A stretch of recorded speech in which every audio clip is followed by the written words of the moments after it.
Question number 2 को आप देखोगे तो ये जनरल फॉर्म में नहीं है। तो क्वेश्चन नंबर 2 को हमको सबसे पहले क्या करना पड़ेगा, जनरल फॉर्म में चेंज करना पड़ेगा। तो सबसे पहले हम लोग लिखेंगे सॉल्यूशन गिवन इक्वेशन, और दोनों इक्वेशन हम लोग लिख देते हैं। 4x 3y -4 = 0, 6x 8 5y। अभी जब हम लोग इस इक्वेशन को देखते हैं बेटा ना, तो ये इक्वेशन जो है वो अपने क्रेमर्स रूल के जनरल फॉर्म के जैसा नहीं है।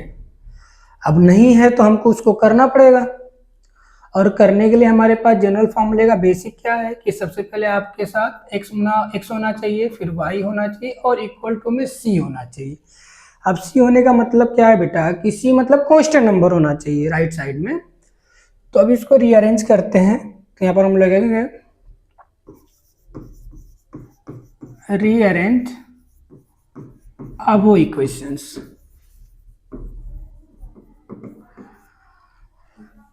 4x हो गया, 3y हो गया। अब देखो ये -4 इस साइड है, उस साइड जाएगा तो +4, इसको दे देते इक्वेशन नंबर 1।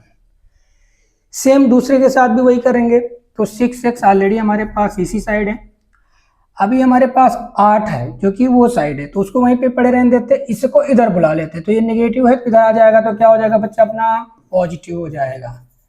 इसको दे देते हैं क्वेश्चन नंबर 2। इसके बाद हमको क्या करना रहता है, कंपेयर करना रहता है सर। तो कंपेयर क्या है, कंपेयर विथ जनरल फॉर्म।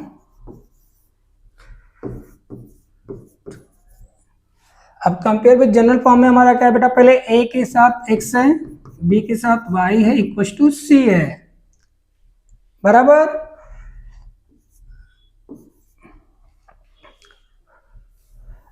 अभी जब आप इक्वेशन नंबर 1 को कंपेयर करेंगे बच्चा, तो फिर a1 आएगा जो कि आप देख रहे हैं 4 है, b1 आएगा 3, और c1 आएगा 4। कितना ही चाहिए। अभी हम लोग a2 निकालते हैं। a2 कहाँ से मिलेगा, इक्वेशन नंबर 2 से। 6 b2 5 c2 8, कितना ही चाहिए। अभी हमको इसके बाद क्या करना है, d निकालना है। तो d के लिए फॉर्मूला क्या होता है, a1 a2 b1 b2। सामने से देख के वैल्यू रखना है। 4 6 3 5, 5 इंटू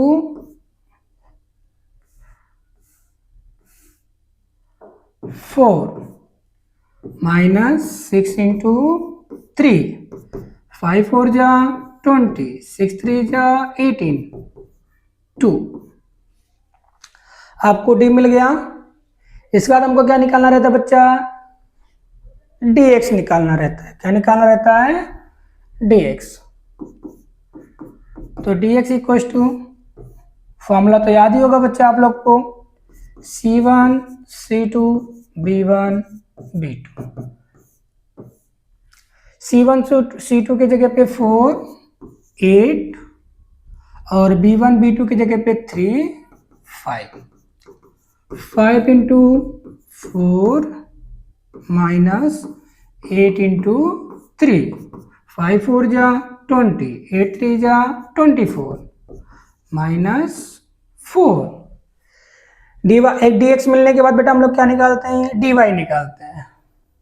ठीक, तो dy के लिए आपको क्या करना पड़ेगा, फॉर्मूला तो याद ही होगा आपको, a1 a2 c1 c2। अब a1 और a2 की वैल्यू जो है वो देख के हम लोग सब्स्टिट्यूट कर देंगे। 4 6 4 8, 8 इंटू 4 -6 इंटू 4, 8 4 जा 32, 6 4 जा 24, 32 -24 8। अभी यहाँ पर आपको d भी मिल गया, dx भी मिल गया, और dy भी मिल गया। इस बात बच्चे हम लोग क्या करेंगे, सर इतना आपको नहीं आता है, इसके बाद बेटा हम लोग करेंगे by using Cramer's rule. Cramer's rule के बाद हम लोग क्या लिखते बेटा, x तो dx अपॉन d और y dy अपॉन d। तो चलो बच्चा dx आपका क्या आया है सर, वो तो हमारा -4 आया है, और d आपका कितना आया है, d हम लोग देख लेते बेटा कितना हमारा है, d हमारा 2 है बच्चा, 2। y कितना है dy, dy आपका 8 है, और d कितना है 2, d दोनों में सेम रहता है, 2 1 जा 2 2 जा 4, माइनस बता तो -2, 2 1 जा 2 2 4 जा 8। अभी आपको x और y की वैल्यू दोनों मिल गई है, तो उसके बाद देयरफॉर करके आप लिखोगे सॉल्यूशन